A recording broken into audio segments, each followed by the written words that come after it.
सिद्धेभ्यः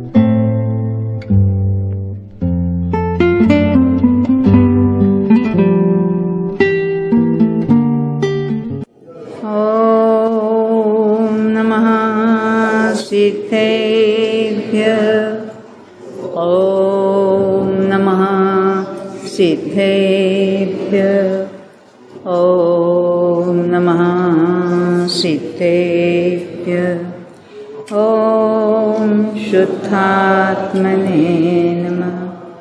नमो अरिहन्ताणं नमो सिद्धाणं नमो आर्याणं नमो वज्रायाणं नमो लोये सौवसाम् सम्यक् दर्शन चरण गुण कायक कर्म कृपाय केवल ज्ञान उपाय प्रभु भय भजो शिवराय। जिन वाणी के ज्ञान ते तत्व श्रद्धा चरण धारि केवल लहै पावे पद निर्वाण। नेमि चंद आह्लाद कर माधव चंद प्रधान नमो जास उचास है जाने निज गुण थान। लब्धि सार को पाय कर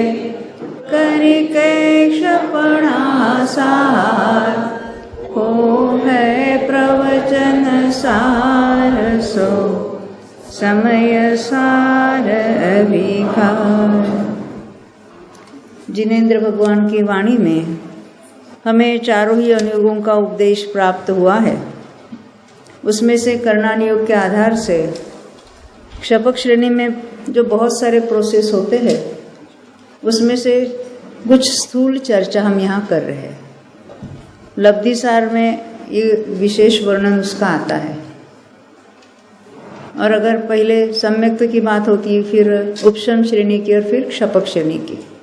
हमने वो बातें गौण करके डायरेक्ट क्षपक श्रेणी की बात यहाँ उठाई है, इसलिए हो सकता है कि वो जरा पचने में जरा तकलीफ हो रही है ना। हमने क्या देखा था, क्षपक श्रेणी में गुणस्थान कौन कौन से है? 12। परंतु क्षपक श्रेणी का जो प्रोसेस शुरू हो जाता है अधः प्रवृत्तिकरण, सातवें के सातिशय, जिसको हम कहते सातिशय अप्रमत्त गुणस्थान, वहाँ अधः प्रवृत्ति अधःकरण कहेंगे, उसमें 4 आवश्यक होते हैं। उसके बाद अपूर्वकरण में वो 4 आवश्यक होते हैं, एडिशनल और 4 होते हैं, गुण श्रेणी, गुण संक्रमण, स्थिति कांडघात, अनुभाग कांडघात। उसके बाद अनिवृत्तिकरण में ये सारे नाम कैसे पड़े, भिन्न भिन्न जीवों के परिणामों की अपेक्षा। अनिवृत्तिकरण में क्या होता है, सभी जीवों के परिणाम एक समय के एक ही परिणाम होता है। हम क्षपक श्रेणी की बात करेंगे, उसके परिणाम सब एक समान। उपशम श्रेणी के साथ कंपेयर नहीं करना, उनके अपने अपने परिणाम एक समान होंगे, क्योंकि वहाँ के सारे प्रोसेस अलग होते हैं, क्षपक श्रेणी के अलग होते हैं, क्योंकि यहाँ की विशुद्धि अलग जाति की होती है। अब हम कहेंगे अनिवृत्तिकरण में आते ही क्या क्या होते हैं, तो यहाँ पहले हमने देखे ना 3 करण परिणामों की विच्छित्ति होती है। कौन से? उपशम करण, निदत्ति और निकाचन। उसके बाद क्या होता है, हमने देखे इसमें क्या क्या प्रोसेसेस होने वाले हैं, हमने देखे थे, आपको बताए थे। हाँ, तो ये विच्छित्ति के होते हैं, 3 बातें होती है। उसके बाद जीवों के परिणाम समान होते हैं, तो उनके कांडक घात भी समान होंगे, स्थिति भी समान होगी। तो यहाँ स्थिति बंधा अपसरण चालू हो जाता है, और उसमें क्रमकरण होता है। क्रमकरण कैसे? जैसे 20 30 40 के प्रपोर्शन में बंध होता था, अब ऐसा कुछ उल्टा पुल्टा होता है कि मोहनीय का बंध सबसे अल्प होता है, उसके बाद घाती कर्मों का, और उसके बाद बीसीए का, और फिर वेदनीय का। यानी उसके 3, 4, 5 स्टेप्स बताए हैं क्या होता है, बस इतना हमको समझना है। तो यानी क्रम कुछ पलटता है। पहला जो प्रपोर्शन था, अब मोहनीय का बंध सबसे अल्प होगा, क्योंकि उसमें जो कांडक घात होते हैं वो सबसे बड़े हो जाएंगे। तो कांडक घात के द्वारा उसका नंबरिंग पहले नीचे आ जाएगा। ऐसे ही जो स्थितिबंध में जैसा मोह का अल्प हो जाता है, वैसे स्थिति सत्व में भी, सत्व भी बहुत अधिक प्रमाण में घटता है। सत्व यानी सत्ता की स्थिति अनेक कोड़ाकोड़ी सागरों की थी ना, अंत कोड़ाकोड़ी सागर की। अब वो घटते घटते घटते असंगी के समान, फिर चतुरेंद्रिय के समान आदि आदि करते करते पल्ले प्रमाण होती है। फिर उसमें भी और कटौती होगी, फिर पल्ले का असंख्यात्वा भाग होगा, फिर और आगे ऐसी कटौती होती चली जाती है। उसमें भी क्रमकरण होता है। पहले कैसी था, 20, 30, 40 जो प्रपोर्शन था वो सब कम होकर मोह का अल्प हो जाता है। जैसे हमने बंध में क्रमकरण देखा, वैसे सत्व में भी क्रमकरण हो जाता है। उसके बाद क्षपणा प्रारंभ होती है। 8 कषायों की क्षपणा होती है। क्षपणा का सारा प्रोसेस कैसे होता है, संक्रमण द्वारा। जो बंधने वाली प्रकृति है उसमें उसका संक्रमण होता है। अप्रत्याख्यानावरण प्रत्याख्यानावरण का क्षय होता है ना, क्या होता है, वहाँ कौन बंध रहे हैं, संज्वलन और पुरुषवेद बंध रहे, तो उसमें संक्रमित होकर वो नष्ट होती है सत्ता में से, उसको कहेंगे उसकी क्षपणा हुई। उसके बाद 16 प्रकृतियों की क्षपणा होती है। कौन सी, दर्शनावरण की 3, स्त्यान वृद्धि निद्रा निद्रा प्रचला प्रचला, और नाम कर्म की 13, वो हमने देखी थी, नरक गति की 2 और तिर्यंच गति की 11 ने 11। उसके बाद क्या होता है, तो देशघातीकरण होता है।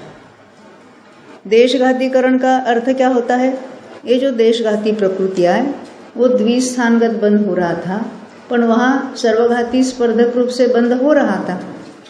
यहाँ से आगे क्या होगा, मात्र देशघाती रूप से बंद होगा।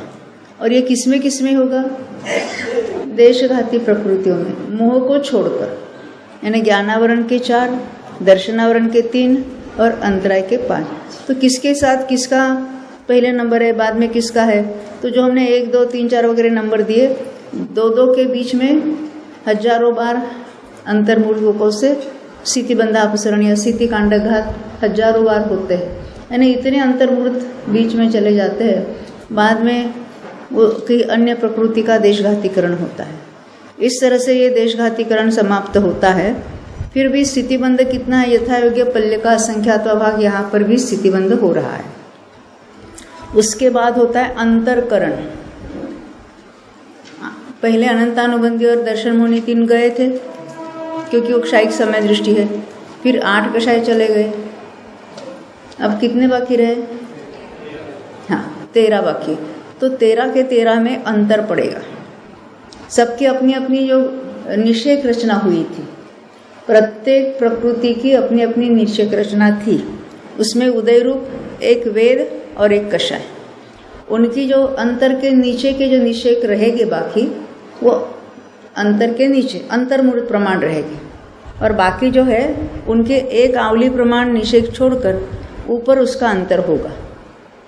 यानी जो उदय में नहीं है, ऐसे जो वहाँ कषाय नो कषाय है, उनका जो अंतर है वो बड़ा है। उसके नीचे मात्र आवली प्रमाण निषेध छोड़ दिए। और जो उदय रूप है, उनके जो नीचे, जिसको हम प्रथम स्थिति कहेंगे, यानी अंतर के नीचे जितने निषेध है उसको प्रथम स्थिति कहेंगे, वो अंतर्मूर्त प्रमाण रहेगी। और बाकी कर्मों की केवल आवली प्रमाण छोड़कर ऊपर अंतर किया जाएगा। अंतर के परमाणु कहाँ चले जाते हैं, उदय रूप जो अपने प्रकृति है उसमें जाएंगे, या ऊपर किस में जाएंगे, बंधने वाले में चले जाएंगे। क्योंकि संक्रमण का ऐसा नियम है, बंधने वाले में चले जाते हैं। इस तरह से अंतर समाप्त हो जाता है। अंतर समाप्त यानी अंतर करने का कार्य पूरा होता है। अंतर हो गए। अब इसके बाद क्या होगा, वो तो उदय तो चल ही रहा है। अब यहाँ और क्या हो जाएगा, तो 7 करण एक साथ चालू हो जाएंगे। उसमें हमने देखा था मोहनीय का जो बंध है और उदय है, वो लता रूप एक स्थानगत हो जाता है। तीसरी बात क्या बताई थी? स्थितिबंध संख्यात वर्षों का शुरू हो जाता है। मोहनीय का स्थितिबंध संख्यात कहो, संख्यात हजार कहो, यहाँ होता है। अब आनुपूर्वी संक्रमण होता है, एक विशिष्ट ऑर्डर से ही संक्रमण होगा। उल्टा पुल्टा संक्रमण पहले होता था, अब नहीं होगा। इसको कहेंगे आनुपूर्वी संक्रमण। क्या होगा? नपुंसक वेद और स्त्री वेद के परमाणु पुरुष रूप से ही होंगे। हास्यादि छ और ये पुरुष वेद के परमाणु संज्वलन क्रोध रूप, क्रोध के मान रूप, मान के माय रूप, और वो लोभ रूप ऐसे ही संक्रमित होंगे। लोभ का अन्य किसी में संक्रमण नहीं होगा। और जो आवली के पश्चात उदीर्णा होती थी, अभी 6 आवली के पश्चात उदीर्णा होने लगेगी। ये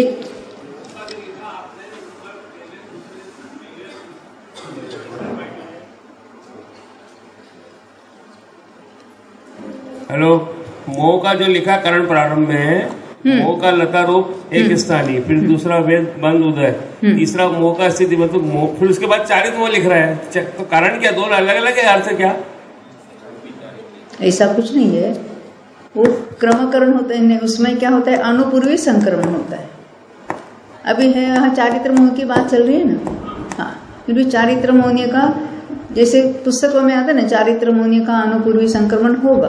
हाँ। मोह कहो या चारित्र मोह कहो, बात एक ही है। हाँ। सवाल ही नहीं है, उसका तो क्षय हो चुका है। हाँ।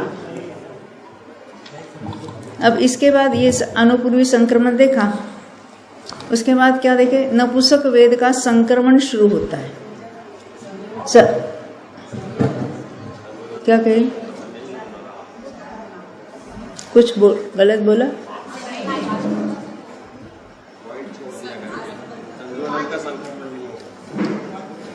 हाँ, लोभ का संक्रमण नहीं होगा, बाकी का अनुपूर्वी संक्रमण होगा।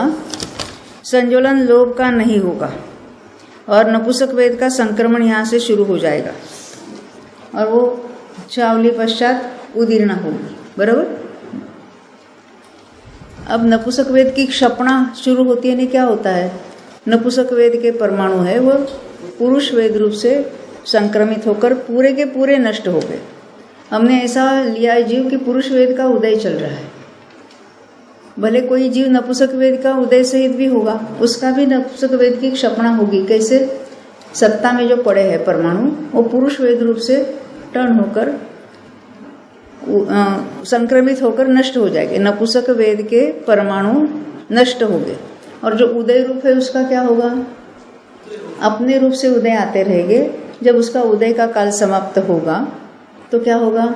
ये थोड़े जो परमाणु बचेंगे वो पुरुष वेद रूप से हो जाएंगे। पुरुष वेद से ही जो चढ़ने वाला है, पहले नपुंसक वेद की क्षपणा करेगा, फिर स्त्री वेद की क्षपणा करेगा। वो परमाणु पुरुष वेद रूप से संक्रमित हो जाएंगे। बाद में नंबर किसका आएगा? 6 9 कषाय और पुरुष वेद, ये सारे ही किस में संक्रमित हो गए? क्रोध में। तो उसका जो अंतर्मुहूर्त काल है उसमें हास्यादि 6, क्योंकि उसका बंध भी नहीं है, उदय भी नहीं है, यानी नया बंध होने का सवाल नहीं है। पुराने जो सत्ता में पड़े वो सारे के सारे संक्रमित होकर नष्ट होते हैं। परंतु यहाँ पुरुष वेद का बंध भी है, और जब तक उसका उदय है तब तक नया बंध भी हो रहा है। यानी उदय का अंतिम समय और बंध का भी अंतिम समय। तो पहले जो सत्ता में थे वो सारे संक्रमित होकर नष्ट हो गए, परंतु अभी अभी जो नए बंधे हैं, एक समय कम 2 आवली में बंधे हैं, उसको संक्रमित होने के लिए समय नहीं मिला, वो रहे बाकी। वो कहाँ पड़े हैं? द्वितीय स्थिति में।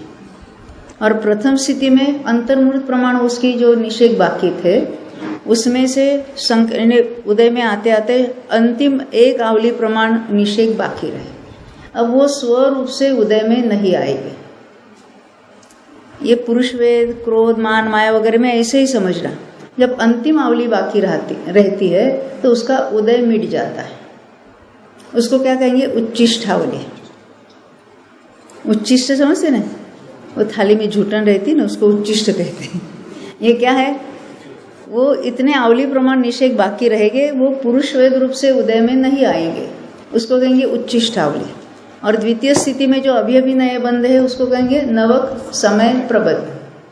इतने निषेक पुरुष वेद से रहे हैं वो संक्रमित नहीं हुए हैं। जब पुरुष वेद का बंध भी और उदय भी मिटेगा तो अभी ये जो नीचे उच्चिष्टावली के जो निषेक बाकी है, एक एक निषेक जिसको हम थ्युक संक्रमण कहते हैं, वो संज्वलन क्रोध रूप से होते होते उदय में आएंगे, आवली में नष्ट हो जाएंगे। और ऊपर जो पढ़े उनका क्या होगा, वो भी संज्वलन क्रोध स्वरूप से संक्रमित होते होते एक समय कम 2 आवली में वो भी नष्ट हो जाएगी।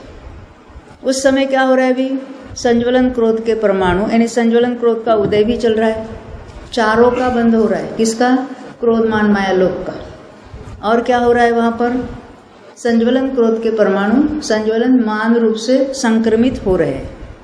संक्रमित होते होते वो सारे नष्ट हो जाएंगे, उसमें भी उच्चिष्टावली बाकी रहेगी और ऊपर नवक समय प्रबद्ध बाकी रहेगी। क्रम से उसका भी उदय होकर रुक जाएगा। अभी तक पहले जब अपूर्वकरण से ही पुरुष वेद का और संज्वलन क्रोध का उदय हो रहा था, अब संज्वलन क्रोध के आवली प्रमाण निषेक बाकी रहे, तब क्या होगा, ये अंतर के ऊपर मान माया लोभ सभी परमाणु पड़े। अब जाके मान के परमाणु जंप मारकर अंतर को लांग कर नीचे आएंगे और वहाँ अंतर्मुत प्रमाण निषेक रचना होगी। किसकी? मान की। ये कुछ अद्भुत कार्य होता है ऐसा। पहले सारे ऊपर पड़े थे, एक क्रोध का ही उदय हो रहा था, क्रोध का भी संक्रमण होकर नष्ट हुआ, आवली प्रमाण बाकी रहे जिसको हम उच्चिष्टावली कहते। अब उसी समय क्या होगा, मान के परमाणु नीचे आ जाएंगे और उसकी अंतर्मूर्त प्रमाण निषेक रचना हो जाएगी। अब क्रोध के बाद मान का उदय चालू हो जाएगा। वो आवली प्रमाण जो निषेक बाकी थे ना क्रोध के, वो एक एक करके मान रूप से उदय में आकर नष्ट हो गए। और ऊपर जो नवक समय प्रबद्ध पड़े थे अंत अंत में बंधे हुए, वो संज्वलन मान रूप से टर्न होते रहते। ऐसा ही मान के बाद माया का ऐसा ही नंबर आएगा और माया के बाद लोभ का भी ऐसा ही होता है।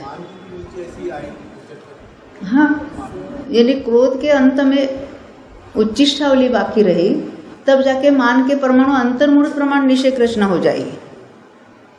जब उसकी उच्चिष्टावली बाकी रहेगी तब जाके माया के परमाणु नीचे आकर फिर उसके अंतर्मूर्त प्रमाण निषेक रचना होती है। पहले तो ऊपर पड़े थे सारे, उसको उपशमित नहीं कह रहे, वो पड़े हैं वहां पर। क्रम से एक एक का उदय होगा। पहले क्रोध का उदय था, फिर मान का होगा, फिर माया का होगा, फिर लोभ का होगा। ये किसकी बात है? क्रोध के उदय से ही चढ़ने वाले की बात है। यहाँ तक समझ में आई बात? हाँ, कौन बोल रहे? हाँ, ये कभी समझो कि संज्वलन क्रोध का उदय, कोई भी क्रोध संज्वलन कषाय का उदय है, मान लो क्रोध का उदय है, तो आपने ऐसा बताया, मैं जो समझाऊं कि क्रोध के जो उदय चालू है तो उसके जितने भी विषय है वो सब गिरते जाएंगे और एक उचित आवृत्ति प्रमाण रहकर वो अटक जाएंगे। फिर दूसरी कषाई कोई भी कषाय दूसरी आएगी? कोई भी नहीं, अभी मान आएगा। अभी मान ही आएगा। अगर क्रोध के उदय से ही चल रहा है तो अभी मान के निषेक नीचे आएगी। अच्छा, और वो भी उचित आवृत्ति प्रमाण रहेंगे, फिर माया के नीचे आएंगे। अच्छा, और सामने जो वेद चल रहा है, क्या चल रहा है? वेद का उदय चल रहा है ना, वेद का उदय मिल गया, अपगत वेदी हो गए वो। पहले हो गया। अब वेद का भी ऐसा था ना, उसके उच्चिष्टावली बाकी थी। फिर क्रोध के तो थे ही वहां परमाणु, तो अभी क्रोध रूप से वो उदय होकर नष्ट हो गए। हाँ, उसकी बात चल रही है। हाँ, उसमें एक एक का उदय क्रम से होगा। जब तक क्रोध की उच्चिष्टावली बाकी नहीं रहती तब मान के ऊपर ही पड़े, वो नीचे नहीं आएंगे। मान की उच्चिष्टावली बाकी रही तो माया के परमाणु नीचे आएंगे।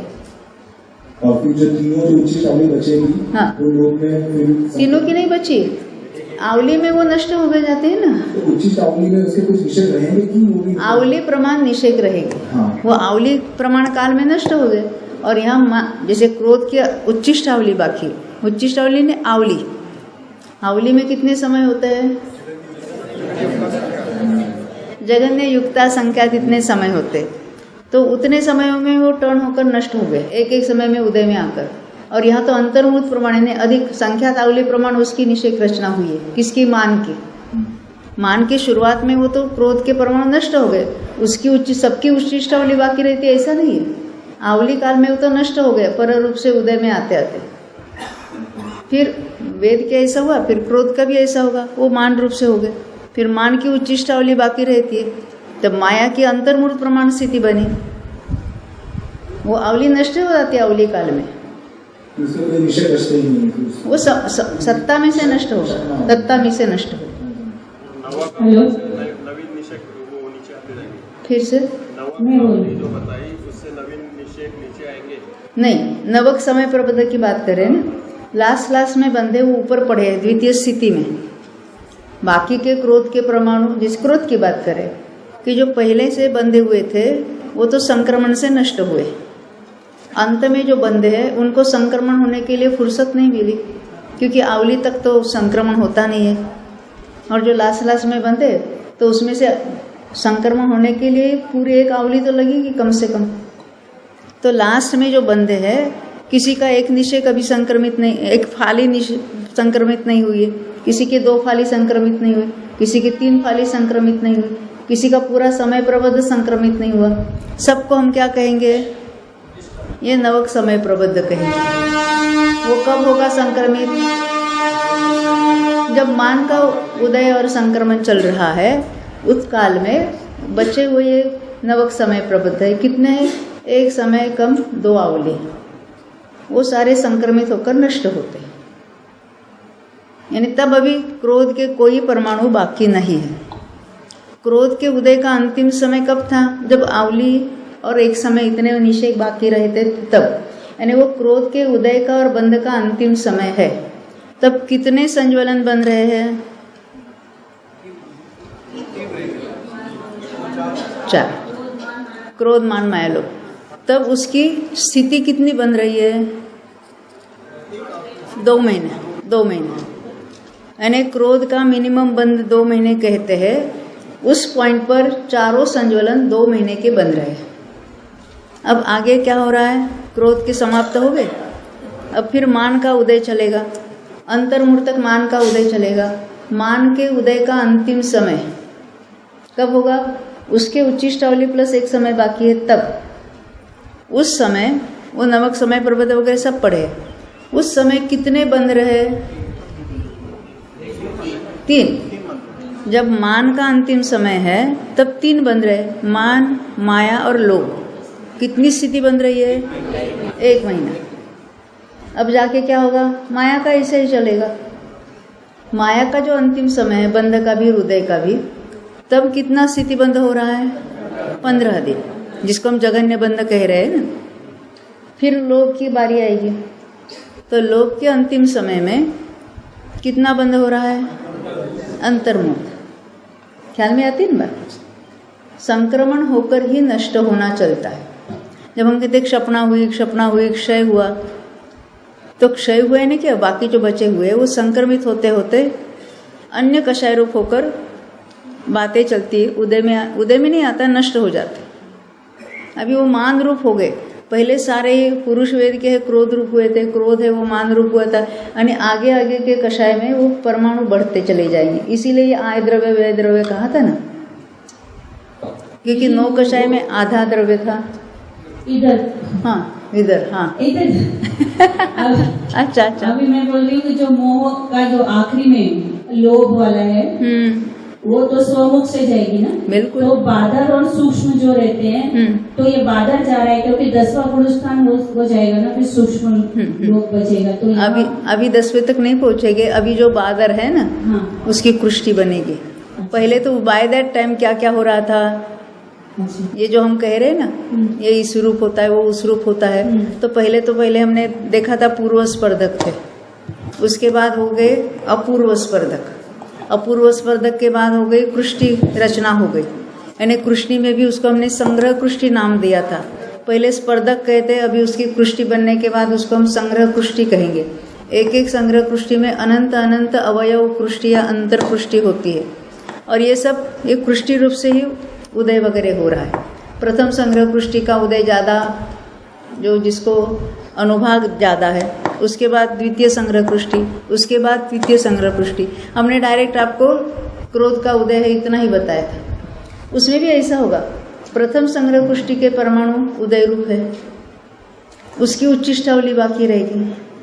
तब दूसरी संग्रह कृष्टि की निषेक रचना होगी, उसकी उच्चिष्टावली बाकी रहेगी। फिर तृतीय संग्रह कृष्टि का उदय चलेगा, उसकी रचना होगी। फिर मान के 3 संग्रह कृष्टि, फिर माया के 3। इस तरह से ये इतना डिटेल है उसमें। हमने डायरेक्ट क्रोध के, मान के इस तरह से बता दिए। दीदी जो ये स्थिति बंद 2 महीना 1 महीना से बताया, तो सत्ता में पड़े हुए भी कर्मों की स्थिति इतनी हो गई, ये नया स्थिति या बंद की बात है, बंद की बात है। और सत्ता में पड़े हुए वो उससे संख्यात गुना ज्यादा होगी वहां पर। संख्यात वर्षों की ही है, उसकी भी ज्यादा नहीं है। आपने अभी क्रोध से चढ़ा है जीव, अगर वो लोभ से या दूसरी किसी कषाय से चढ़ेगा तो कैसे देखो उसमें एक बहुत यो चार्ट अभी इसमें नहीं है ना, अपने पुस्तक में है क्या बेटा? निशान नहीं हमारी है, थमा। मैं आपको वो चार्ट बताती हूँ। अन्य से उदय में चढ़ने वाले की कैसी बातें होती है उसको जरा देखते हैं। दूसरे पुस्तक में देखना है हमको।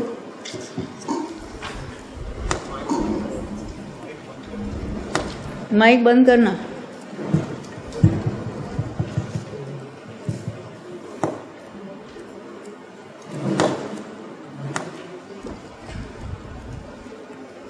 हाँ, पेज नंबर 1162, 1162।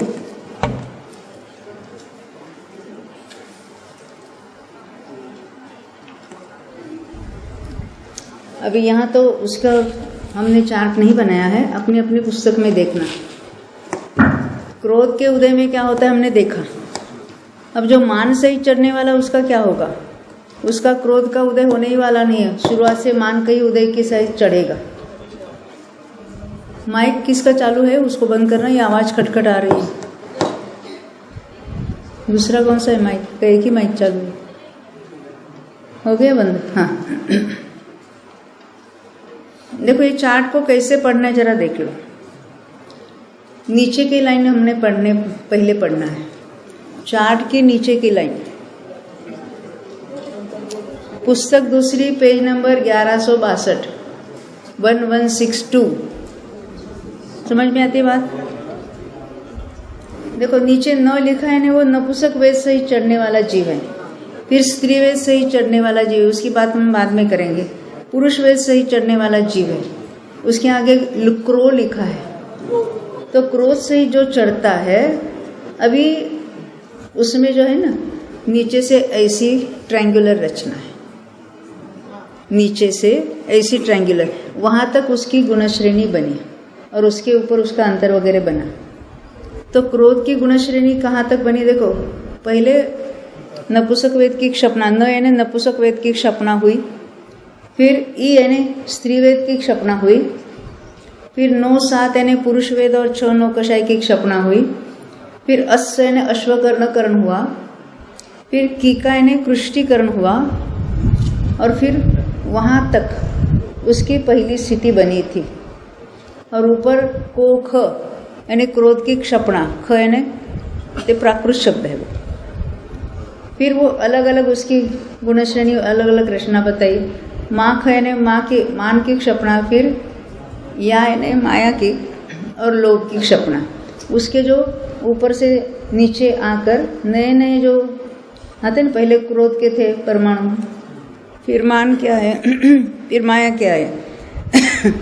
अब मान से ही चढ़ने वाला जीव का ट्रायंगल देखो कहाँ तक पड़ा है। क्रोध के ऊपर जहाँ कीका लिखा था ना, वहां तक उसकी गुणश्रेणी बनी थी, यानी पहली स्थिति बनी थी। अब मान से ही चढ़ने वाले को देखो नीचे से ऊपर, जहाँ क्रोध की क्षपना पूरी होती है उतने काल तक उसकी अपनी गुणश्रेणी बनी थी। क्योंकि उसकी क्रोध वाले ने क्या किया, पहले क्रोध की गुणश्रेणी पहली स्थिति बनाई, उसकी क्षपना होने के बाद फिर मान के परमाणु नीचे आए।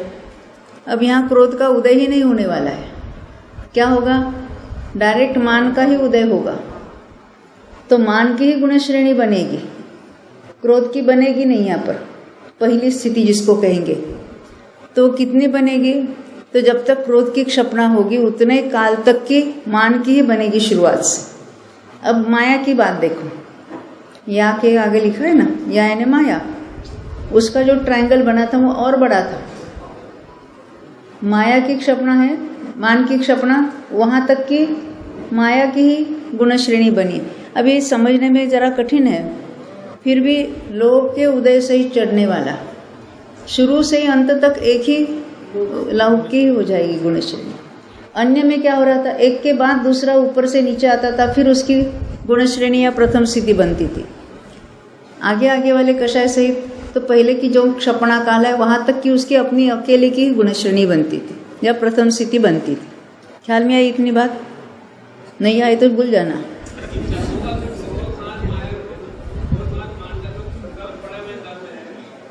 सत्ता में नहीं पड़ता, वहां भले उसने गुण श्रेणी बने हो, परंतु वो द्वितीय स्थिति में पड़े हुए क्रोध का पहले क्षपणा हो जाती है पूरी। उदय रूप है वो डायरेक्ट मान के हो रहे या डायरेक्ट माया के हो रहे या डायरेक्ट लोभ के हो रहे। वो इतने डिटेल में जानने की जरूरत नहीं, हमने पहले बताया ना, पहले क्रोध के होते हैं, फिर मान के जंप मारकर नीचे आते हैं, फिर माया के आते हैं, फिर लोभ के आते हैं। जो लोभ से उदय से ही चढ़ेगा तो शुरुआत से उसी की पहली स्थिति बनेगी, और ऊपर पड़े पड़े लोभ के परमाणु नष्ट हो गए, फिर मान के हो गए, फिर माया के हो गए, इस तरह से। उसमें क्या डिफरेंस है नीचे की स्थिति में, जो जिस कषाय से चढ़ता है, जिस वेद से चढ़ता है, उसमें कुछ डिफरेंस है, पर सब में क्षपणा का या स्थितिबंध का जो प्रपोर्शन है वो वही होगा, उसमें कोई फर्क नहीं होगा। लेकिन इसमें क्रोध की क्षपणा सर्वप्रथम हो रही है। हाँ, क्रोध की क्षपणा सर्वप्रथम हो रही चारों में भी। चारों में कैसा भी चढ़ो, किसी भी कषाय के उदय से ही चढ़े, पहले क्रोध की क्षपणा पूरी हो गई, फिर मान की, फिर माया की। और जो हमने अभी बंद बताया था, क्रोध का मिनिमम बंद जो है कितना देखा था, 2 माह, फिर मान का 1 महीना, माया का 15 दिन, वो सबके लिए समान होगा। ये इतने डिटेल में जानने की जरूरत भी नहीं है, समझे ना, कि कौन सी क्षपणा कब होती है और वहां उसका मिनिमम स्थितिबंध कितना होता है, बस इतनी बात हमने देखी थी। देखो ये तो हमने देखा, आपको बताई थी हमने, वो पूर्व स्पर्धक अपूर्व स्पर्धक वो सब बातें देखी थी, अश्वकर्ण वगैरह सब बातें देखी थी, और बाद में ये जो कृष्टीकरण हुआ था और बाद में उसका सब क्षपणा का कार्य हो रहा था। एक प्रश्न है। हाँ जी। अनिवृत्तिकरण के तो परिणामों का समय भी निश्चित है, परिणाम भी निश्चित है, उसमें तो कोई निवृत्ति होती ही नहीं है। विशुद्धि समान है, माने परिणाम में फर्क आ सकता है। परिणामों में केवल विशुद्धि की अपेक्षा समानता है, कोई क्रोध के उदय से चढ़ता है, कोई मान के, कोई माया के, तो भी विशुद्धि समान है। बिल्कुल विशुद्धि समान है, समझ में आते हैं। अवगाहना के भेद हो गए, योग के भेद हो गए, कोई मनोयोग सहित है, अकेला एक ही योग थ्रू आउट नहीं रहता, उसमें भी चेंज होते रहते। योग का काल तो बहुत छोटा होता है, तो मनोयोग, वचन योग, का योग टर्न ही होते रहते हैं। जब जाति ही बदल गई, क्रोध की जगह पर मान जाती है, तो फिर कैसे विशुद्धि समान रह सकती है? विशुद्धि कषाय के अनुसार नहीं होती। कषाय के अनुसार तो होती है, उसको विशुद्धि नहीं कहा। केवल कषाय की मंदता इतनी नहीं है ना, तो उसकी जो अभी कैसे कहेंगे, उसकी विशुद्धि, अविभाग, प्रतिषेध, विशुद्धि और संक्लेश के जो परिणाम है वो भले कोई भी कषाय क्यों न हो, विशुद्धि की समानता होती है। पिछले शिविर में भी यही प्रश्न, हाँ, पिछले शिविर में यही प्रश्न आ रहा था। देखो ये हर शिविर में आते हैं हमारे प्रवीण जी अम्बेकर, हाँ, उनको याद है सभी शिविर, ये प्रश्न तो हर एक को आते ही है। यानी जीवों की अवगाहना अलग अलग होगी, है ना, उनके योग अलग अलग हो गए, क्रोध मान माया लोग अलग अलग हो रहे, किसी के उदय के साथ चढ़ते हैं, फिर भी विशुद्धि की अपेक्षा समानता है। ये लेना प्रतिच्छेद, मिथ्यात्व, विरति, प्रमाद, दशा, योगा, ये जो है तो योग के निमित्त से होने वाली, कषाय के निमित्त से होने वाली, इन सब में अंतर रहेगा। देखो योग में तो अंतर रहेगा ही रहेगा, योग में कितने नंबर ऑफ परमाणु आते हैं उसमें अंतर रहेगा, परंतु सबकी जो विशुद्धि जो है, वो निर्मलता जो है वो समान रहेगी। उनको अविभाग प्रतिच्छेद से ही कैलकुलेट करें। हाँ करेंगे, विशुद्धि के अविभाग प्रतिच्छेद करेंगे हम उसको। हाँ, वो क्रोध है कि मान है कि माया है कि लोभ है, उससे कोई डिफरेंस नहीं पड़ता। क्योंकि देखो क्रोध से उदय चढ़ता है तो भी 4 का बंध हो रहा है, शुरुआत में मान के उदय से ही चल रहा था, तभी जब तक क्रोध का वो वेदक काल या क्षपना काल जब नहीं हो रहा था तब तक चारों बंद रहे थे। मान के उदय सहित आगे चलकर 3 ही बंधेंगे। नहीं समझे? लोभ के उदय से शुरुआत से चल रहा है तो उसके कैसे डिफरेंस हो गए? पहले क्रोध की क्षपना पूरी हुई तब तक 4 बंद रहे थे, फिर मान की क्षपना पूरी हुई तब उस समय 3 बंद रहे थे वहाँ तक, फिर माया की क्षपना वहाँ तो 2 बंद रहे थे, उसका अंतिम बंद वो 15 का देखिए ना, 15 दिन का, फिर लोभ अकेला बंद रहा है। इतना डिफरेंस तो इन्हें ये बंद की बात और मिनिमम स्थिति बंद की बात उतनी ही रहेगी। शुरू से किस कषाय से चढ़ता है वो बात अलग अलग हो सकती है। क्या है उसमें बहुत सूक्ष्मता है ना। और ये जो हमने देखा ना क्रोध सहित क्रोध का उदय है वगैरह वगैरह, उसमें भी हमने 3 भेद किए थे।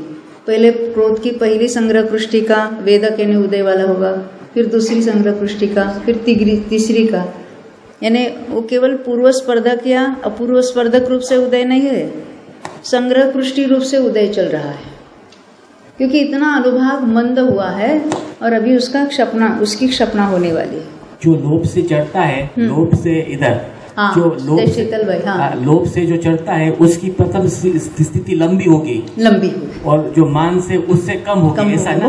बहुत अच्छा आपने बराबर पकड़ लिया। ये लंदन में करना योग सिखाते हैं मालूम है, और खास शिविर के लिए हमारे आग्रह के कारण आए हैं शीतल भाई लंदन से। वो पूछते हैं यहाँ दूसरे शीतल का नाम ले रहे हैं, आप कहाँ गए दूसरे शीतल शेट्टी? वो भी आए, वो कोल्हापुर हेरले से आए हैं, वो भी पंडित है। देखो अभी हम देखते जरा,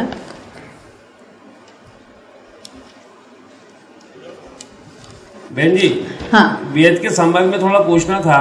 हाँ, अभी जैसे पुरुष वेद का उदय चल रहा है, किसके श्रेणी में? नहीं, मेरे को मान लो रेगुलर लाइफ में। हाँ, रेगुलर लाइफ में। हाँ। तो वेद कषाय निरंतर ही चलता रहेगा पुरुष वेद का, कि उसमें बदलाव आता रहता है? बिल्कुल नहीं आता, वो हमने पहले ही बात क्लियर की थी। जन्म से जो वेद है वही वेद थ्रू आउट लाइफ टाइम तक रहता है, उसमें कोई परिवर्तन नहीं होता। तो फिर ये पुरुष वेद में जो नपुंसक वेद का संक्रमण हुआ, नष्ट हुआ, तो ये कारण क्या है?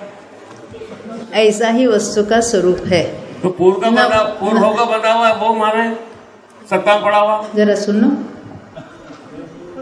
उदय किसका चल रहा है यहाँ पर? पुरुष वेद का। और सत्ता में क्या पड़ा है? नपुंसक वेद भी पड़ा है, स्त्री वेद भी पड़ा है। सत्ता की बात है, उदय में कभी नहीं आने वाले वे। सत्ता में पड़े पड़े हर समय क्या हो रहा था? वो थ्यूक संक्रमण होकर उदय में आ रहे थे। सत्ता में तो सभी पड़े हैं ना, सत्ता में सभी प्रशस्त जो कुछ यथायोग्य प्रकृतियां पड़ी है, वो जो उदय में नहीं आ रही, वो क्या हो रहा? उदय रूप अन्य रूप से उदय में आएगी। तो वो सत्ता वाले परमाणु पुरुष वेद रूप से संक्रमित हो रहे हैं। आप कहेंगे नपुंसक वेद का उदय होगा तो क्या होगा? पुरुष वेद के नपुंसक रूप से हो जाएंगे? बिल्कुल नहीं। जिसका बंध होता है उस रूप से संक्रमण चलता है, यानी वहां उदय पुरुष वेद का मिटकर नपुंसक वेद का नहीं होने वाला है। पहली स्थिति पुरुष वेद की ही बनी है। दूसरे स्थिति में जो सत्ता में पड़े हुए परमाणु है, वो नपुंसक वेद के सारे परमाणु एक एक फाली रूप से होते होते पुरुष वेद में संक्रमित होकर नष्ट हो गए, परंतु उदय रूप कषाय में कोई भी वहां पर परिवर्तन नहीं होने वाला। ख्याल वो अपगत वेदी हो जाएगा। कब? पहले सत्ता वाले नपुंसक वेद के परमाणु संक्रमित होकर नष्ट हो गए, फिर बाद में नंबर किसका आएगा? स्त्री वेद का। वो भी सत्ता में पड़े हैं। वो ऐसा नहीं कि नपुंसक वेद के स्त्री वेद रूप हो जाएगा और स्त्री वेद के पुरुष, ऐसा नहीं है। कंडीशन क्या है? बंधने वाले में संक्रमित होगा, तो उसमें उदय रूप कषाय में कोई भी परिवर्तन नहीं होने वाला। कहाँ कंफ्यूजन हो रहा है कि नपुंसक वेद के पुरुष रूप हो रहे हैं, तो अभी पलटा कि नहीं पलटा? तो नहीं पलटा। उदय तो जिसका चल रहा है वही चल रहा है, और ये जो संक्रमण कहाँ चल रहा है? ऊपर द्वितीय स्थिति में, बीच में तो अंतर है, और नीचे उदय तो पुरुष वेद का चल रहा है। हो गया समाधान? क्या प्रश्न है? मैं ये पूछ रहा हूँ कि वेद की जो धारा है वो तो एक सी रहेगी जन्म से लेकर मृत्यु तक। बिल्कुल। उपयोग में परिवर्तन होगा क्या? कभी स्त्री वेद मुख्य हो जाए, कभी पुरुष वेद? बिल्कुल नहीं। उपयोग में हो सकता है ना ऐसा? उपयोग ज्ञान का भेद है। नहीं, ज्ञान में जो कषाय का आरोप आता है शुभोपयोग अशुभोपयोग के समान, क्रोधोपयोग मानोपयोग के समान, वेदोपयोग भी हो जाएगा। उसमें परिवर्तन नहीं होता, उस लाइफ में तो नहीं होगा। मरकर दूसरे लाइफ में चला जाएगा, दूसरा वेद हो सकता है उसका उदय है, पर वेद पलटकर अन्य वेद हो जाए ये बात 3 काल में नहीं हो सकती। और उसके लिए सब ही हमारे आगम है, कोई भी आगम निकालो यही बात मिलेगी, उसमें कोई दो मत नहीं है। अच्छा, जैसे उपयोग में क्रोध बदल करके मान हो जाता है ना, कषायों में भी हाथ से बदल करके शोक आदि हो जाता है, उसको ऐसा वेदक कहते, उसको उपयोग नहीं कहते, उसको वेदक कहेंगे। अच्छा। उस कषाय का उदय हो रहा है, यानी पहले क्रोध वेदक था, अभी मान वेदक हो गया, उसको उपयोग नाम नहीं देते। नहीं, समय सार में गाथा है क्रोधोपयोगी जीव क्रोध है, वो तो अलग अपेक्षा से बात है। हम यहाँ क्या बात कह रहे, उसका उदय हो रहा है, उसको नाम कुछ भी दो, परंतु उसको क्रोध वेदक काल कहेंगे। फिर उसमें वेदक में परिवर्तन होता है, क्रोध मान माया लोभ में जैसा परिवर्तन होता है वैसा वेद में नहीं होता। श्रेणी की बात छोड़ो, हाँ, रेगुलर लाइफ में हर अंतर्मूर्त में कषायों में परिवर्तन होता ही होता है, बराबर, पलटना होता ही है, योगों में पलटना होता ही होता है, बराबर। ऐसा लेशा में भी पलटना होता ही नियम से। चौथे गुणस्थान तक 6 लेशाओं में अंतर्मूर्त वो अंतर्मूर्त बहुत छोटा है, वो नियम से पलटता ही है। ऐसा नहीं कि कुछ काल तक लगातार वही लेशा रहेगी, ऐसा बिल्कुल नहीं है। सर्वार सिद्धि का देव 33 सागर तक शुक्ल लेशा में था, उसी शुक्ल लेशा के साथ मनुष्य में आएगा, गर्भ में आएगा। अंतर्मूर्त में शुक्ल से पद्म, पद्म से पीत, पीत से कपोत, फिर नील और कृष्ण लेशा तक नियम से पहुंचेगा। ये सभी 6 लेशाओं में परिवर्तन हमेशा ही चलता रहेगा। ऐसा परिवर्तन, ऐसा चेंज वेदों में नहीं होता, बराबर। वो थ्रू आउट लाइफ वही वेद रहेगा उसका। भले बाह्य में कुछ दवा से या सर्जरी से कुछ चेंजेस करे, तो भी जो उदय जो है उसमें कोई परिवर्तन होने वाला नहीं। तीव्र मंद का भेद बनेगा, वो तो हर कषाय में होता है ना। वैसे तीव्र मंद यानी उसमें उदीर्णा होती है, जो हम कहते हैं ना, जैसे गर्भ के बालक हो या कोई भी जीव हो, हर एक को वो वेद का उदय हर समय चल रहा है। और हम किस अपेक्षा से बात करते हैं, बाहर में क्या उसका क्या कार्य हो रहा है, उसके क्या भाव हो रहा है, उसकी हम चर्चा करते हैं, उसकी बात नहीं है। ये उदय हर समय चल रहा है, कभी उदय हो कभी नहीं, ऐसा नहीं है। जैसे निद्रा नाम का जो दर्शनावरण है, जागृत अवस्था में उसका उदय ही नहीं है, और निद्रा अवस्था में 5 में से किसी एक का उदय है। सभी निद्राओं का उदय नहीं होगा, एक किसी निद्रा का उदय अंतर्मूर्त तक चलेगा, वो उदय पलटता हो। हम कहेंगे हम तो रात भर कितने 6-7 घंटे सो जाएंगे, तो कैसे उसका जो उदय है वो अंतर्मूर्त में पलटेगा। और कोई प्रश्न है? हाँ, बिल्कुल। देखो संज्ञा जो बताई है, 4 संज्ञा के नाम मालूम है? संज्ञा किसको कहते हैं? संज्ञा किसको कहते हैं? वांछा, तीव्र वासना जिसको कहेंगे उसको कहेंगे संज्ञा। 4 प्रकार की है। कौन सी? आहार संज्ञा, भय संज्ञा, मैथुन संज्ञा, परिग्रह संज्ञा। आहार मत कहना, मात्र आहार नहीं कहना, आहार वर्गना भी होती है, आहार नाम की मार्गना भी है, आहार शरीर भी है, और ये आहार नाम की संज्ञा भी है। हमें स्पेसिफिक होना चाहिए हमेशा बोलते समय। आहार संज्ञा का अर्थ क्या होता है? आहार लेने की इच्छा का होना, तीव्र इच्छा का होना। कहाँ तक होता है? क्यों? ऊपर क्यों नहीं ना? शुद्धोपयोग कारण नहीं है। हाँ, शीतल जी बोलो। हाँ, कौन? क्या? हाँ, वेदनीय की उदीर्णा मात्र 6ठे तक होती है, और आहार संज्ञा आसाता के उदीर्णा तीव्र उदय में होती है। आसाता का उदय कौन से गुणस्थान तक है? 14वें तक उसकी उदीर्णा कहाँ तक है? छठे तक। तो आहार संज्ञा छठे के ऊपर नहीं होगी।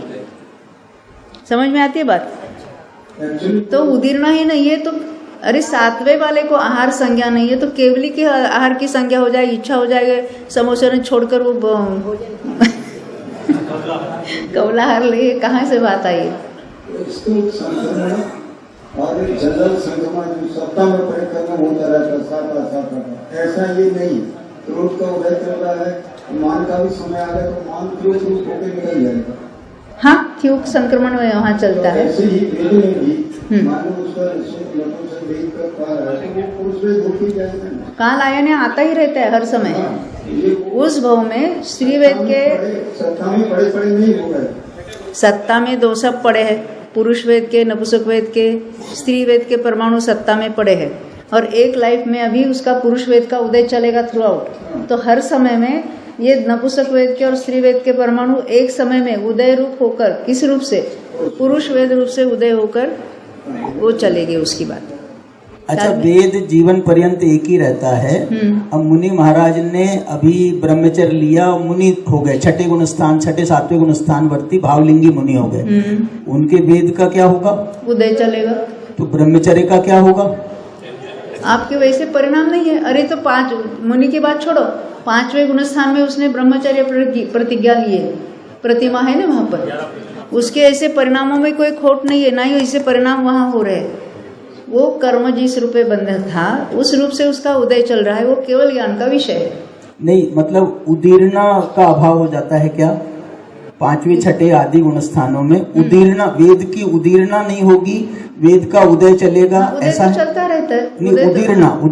उदीर्णा ऐसा स्पेसिफिक उसकी उदीर्णा की विच्छित्ति ऐसा हम नहीं कहेंगे उसको। अच्छा, हाँ, फिर भी उसका चलता रहता है। उदय तो कहाँ तक है? 9वें तक है, इसलिए वहां तक मैथुन संज्ञा बताई जाती है। तो ब्रह्मचर्य तो फिर चरणान योग के हिसाब से हुआ है, बाकी करणान योग के हिसाब से नहीं हुआ। करणान योग में उस जीव को भी पता नहीं है, वो अबुद्धि पूर्वक राग में जो कुछ चलता होगा वो होगा, जो केवल ही नहीं जाना है। वैसा उसके परिणामों में भी ऐसी कोई बात नहीं हो रही है। और बाकी तो क्रिया की बात ही नहीं है। समझ में आती है ना बात? उदय नियम से अल्प अनुभाव सहित ही होगा, जिससे परिणाम नहीं होगा, कार्यान्वित नहीं होगा। देखो बच्चे को क्या हो रहा है अभी, उसका उदय है कि नहीं? गर्भ के बालक को उदय हो रहा है। हम किसको उदय को किसको कार्य के साथ जोड़ते हैं।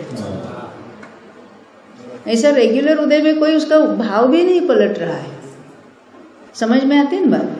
तो जैसे हमने संज्ञा बुद्धिपूर्वक भाव बने हुए हैं, भले अभी वर्तमान में भोग नहीं चल रहा है, पर अबुद्धि पूर्वक नहीं केवल आ रहे। इससे जो जिसको कहेंगे ना, जो परिणाम और वैसा कार्य, वो तो बहुत अलग बात है।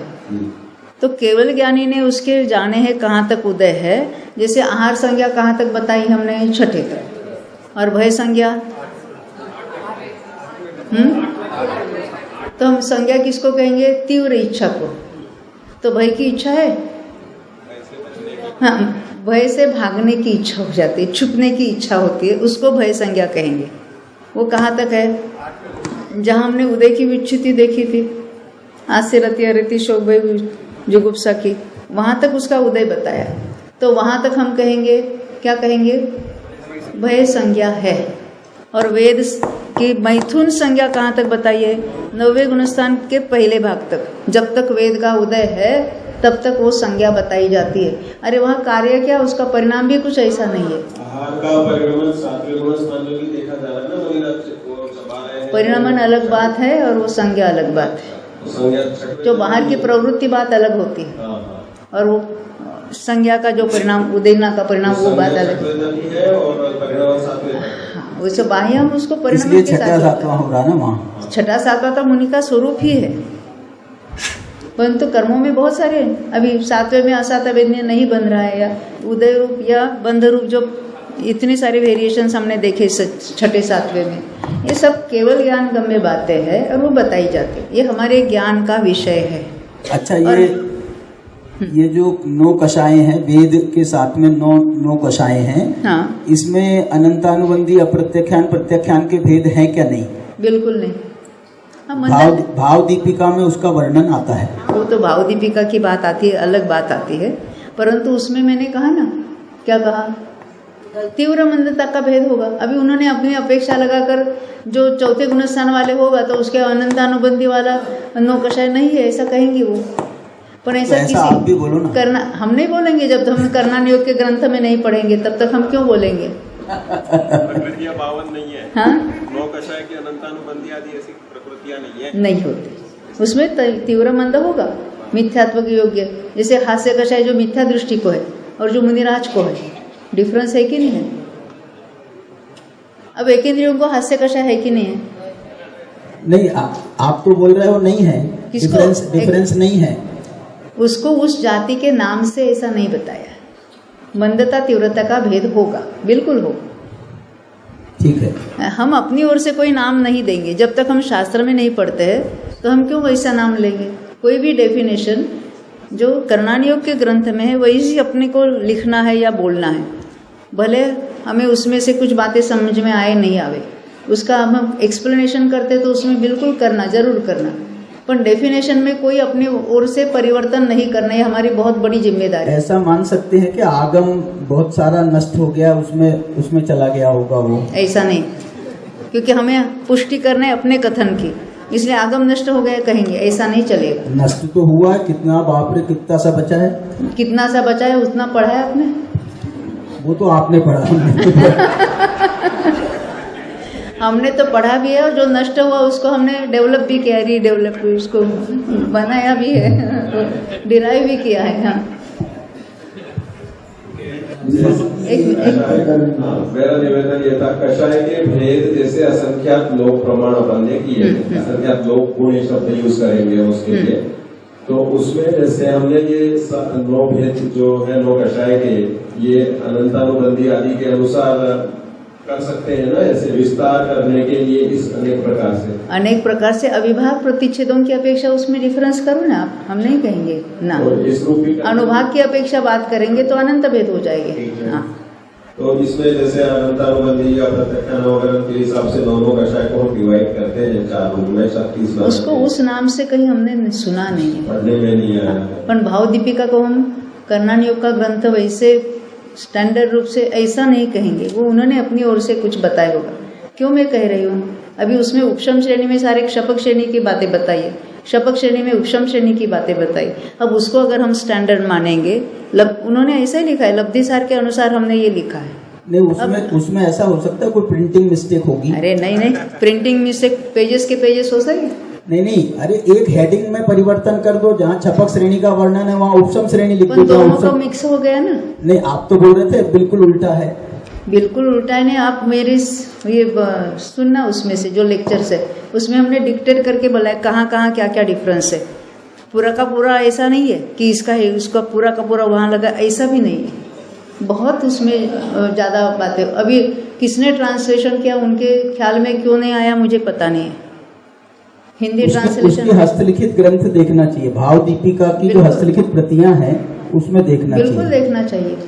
ठीक, अभी आप लोगों का काम है, मेरा नहीं। संजय गए क्या? संजय हम दिल्ली में गए थे भाई, राकेश भाई, दिल्ली पंचकल्याणक में। तो हमें क्या है, मोक्ष, हमें वहाँ मूर्ति ली थी, तो हमें एक दिन आगे का करना था टिकट। तो हमने वहाँ के किसी भाई को बुलाया, हाँ अभी करता हूँ। उन्होंने उसके असिस्टेंट को बोला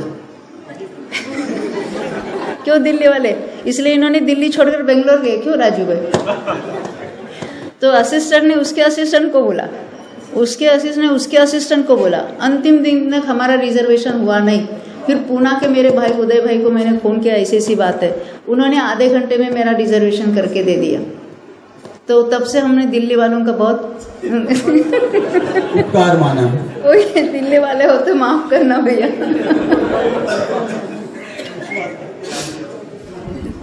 चलो ये अंतरकरण का जो चार्ट है 16 नंबर का, इसके अंदर एक मिनट, 16 नंबर का, हाँ अंतरकरण वाला जो चार्ट है,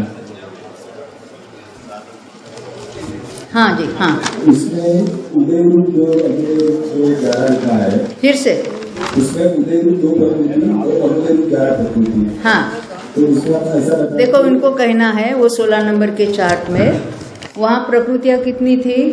13, उसमें से 2 ही उदय रूप है, बाकी अनुदय रूप है 11। हाँ, उदय रूप में वेद में आपने बताया कोई भी एक वेद का उदय होगा तीनों में से। हाँ। तो अभी वो तो मुनि जो जीव है वो तो पुरुष है, तो पुरुष वेदी उदय पुरुष वेदी होना चाहिए उनको। भाववेद की बात है। अच्छा, भाववेद के अंदर देखो, भाव द्रव्य से सभी पुरुष है, क्षपक श्रेणी चल रही है। किसी नपुंसक वेद का उदय, किसी के स्त्री वेद का है, किसी के पुरुष वेद का। हमने कौन सी केस ली? पुरुष वेद के उदय से ही चढ़ने वाले की बात यहाँ हमने ग्राफ में बताई है। ऐसा ही नपुंसक वेदी और स्त्री वेदी का भी बताते हैं। वो हमने आपको अभी चार्ट बताया ना 1162 पेज पर, वहाँ अलग अलग वेदों के उदय से ही चढ़ने वाले का क्या होता है, वहाँ तो फिगर है और वो पूरा डिस्क्रिप्शन मूल लब्धिसार में भी है। और उस पर हमने जो अपने यहाँ शिविर हुआ था, ये दूसरी पुस्तक में भी उसका पूरा डिस्क्रिप्शन है। हम यहाँ आपको शॉर्ट में बता रहे हैं। और ये एक एक बात जो है, पूरी क्षपक श्रेणी हमने 30 घंटे में वहाँ पढ़ाई थे, अपने यहाँ शिविर हुआ था, तो ख्याल में आती है ना। और यहाँ हमारे पास बहुत कम समय है, इसमें हमें उसमें से, और वो भी हमारे भाई ने, कौन, दीपक जी ने हमको बताया था, आपने चार्ट तो दे दिए, थोड़ा उसका शब्दों के अर्थ तो बताइए, इसलिए उसको निकाला हमने यहाँ पर। समझ में आती है ना बात। अभी अपना समय होने को आया है। हाँ, जरा जोर से। परिग्रह संज्ञा आपकी रहेगी ना। परिग्रह बताओ, अंतरंग परिग्रह के नाम बताओ। अरे उनको बताने दो ना, उनका प्रश्न है। हाँ, कौन से? हाँ, मिथ्या सुना हमने, आगे। हाँ हाँ, तो अभी कहाँ तक है परिग्रह संज्ञा? वहाँ कौन सा कषाय बाकी है? सूक्ष्म लोक, इसलिए वहाँ तक परिग्रह संज्ञा बताइए। ख्याल में आते? हम परिग्रह यानी बाह्य परिग्रह की बात सोचते हैं पहले में पहले, और अंतरंग परिग्रह को तो भूल ही जाते हैं। हाँ, जब 4 कषाय की 4 चौकड़ी बताते हैं, अनंतानुबंधी, अप्रत्याख्यान, प्रत्याख्यान, संजुलन, जब उसका उदय है तो फिर साथ साथ में उसके 9 कषाय भी साथ साथ में उसके जाति के हैं। अनंतानुबंधी, क्रोध, मान, माया, लोभ, फिर बाद में 9 प्रकार के 9 कषाय, फिर बाद में अप्रत्याख्यान, प्रत्याख्यान, संजुलन, तो उसके साथ में रिलेटेड है, तो फिर वो उस जाति के होंगे अनंतानुबंधी के। उसको कहीं ऐसा उस जाति के ऐसा शास्त्र में नहीं आता है। हम कहेंगे ना, अनंतानुबंधी के साथ उदय में उतने मात्रा में उसने अधिक अनुभाग वाले होंगे, तो उसको किसी अपेक्षा से अनंतानुबंधी कह दिया है, परंतु इस भाषा में कहीं डिस्क्रिप्शन नहीं आया है। तो फिर इनमें कोई सामान्यपना या अंतरपना भी होगा? ये जो जो जैसे इसमें अनंतानुबंधी, अप्रत्याख्यान, प्रत्याख्यान, देखो वो जाति अलग है, जाति अलग है। अनंतानुबंधी में भी कितनी अलग अलग मंदता तीव्रता है आप समझ सकते हैं। क्योंकि अनंतानुबंधी में 6 लेशाओं में डिवाइड कर सकते हैं। ये कषाय मार्गणा और लेशा मार्गणा के समय हमने बहुत विस्तार से लिया था। यहाँ पर अनंतानुबंधी यानी तीव्र ही है ऐसा नहीं, कोई अनंतानुबंधी का परिणाम इतना मंद है शुक्ल लेशा वाला, और कोई अप्रत्याख्यान वाला जो ऐसा लगता है कितना तीव्र है, परंतु उसकी जाति जुदी है। अनंतानुबंधी का कितना भी मंद, नवेग रेवेग जाने वाले द्रव्यलिंगी मुदिराज जो मिथ्या दृष्टि है, उनके शुक्ल लेशा के परिणाम है, तो बाह्य में कितनी मंदता दिख रही। और अप्रत्याख्यान वर्ण का उदय है, अभी वो छोड़ो, 5वें गुण स्थान वाला जो कोई जीव है, और वो तो युद्ध लड़ने को जाता है, व्यापार धंधा करता है, घर गृहस्थी में है, तो उसमें बाह्य में कितनी उसकी प्रवृत्ति भी और उसके कषाय भी कितने तीव्र दिख रहे, उसके हम कंपैरिजन नहीं कर सकते। जाति जुदी जाति है उसकी। क्या जाति है? अनंतानुबंधी की जाति सम्यक तो नहीं होने देती। अप्रत्याख्यान वर्ण जाति मिनिमम यानी अनुव्रत भी नहीं होने देते। प्रत्याख्यान वर्ण सकल संयम नहीं होने देते। उसकी जाति अलग बात है और ये बात अलग है। इसमें केवल हम मंदता तीव्रता की भेद करते हैं। कोई कभी ये हो सकता है कि अनंतानुबंधी का उदय है कोई सामान्य, और फिर उसका संजुलन का 9 कषाय का साथ साथ में मैचिंग होगा, ऐसा हो सकता है या ऐसे ही होगा? उसको संजुलन वाला 9 कषाय नहीं कहेंगे बस। हाँ, कोई मुनि महाराज, भावलिंगी मुनि महाराज बहुत जोर जोर से हंसते हैं, तो कोई अपने को आपत्ति तो नहीं हो सकती ना? आपने देखा किसी भावलिंगी को? आपने कल्पना में तो देखा है, कल्पना में तो देखा है, तो बहुत देखा है। कल्पना में उसको क्यों हंसाते हो आप? नहीं, अरे जब आप स्वीकृति दे रहे हो तो हंसा रहे हैं हम तो। ऐसा नहीं, उस मात्रा में हमने देखा था कि उसके अनुभाग वैसा कम होगा। ख्याल में आई ना? अभी रुकेंगे, 1 घंटा हो गया। बोलो 24 भगवान की जय।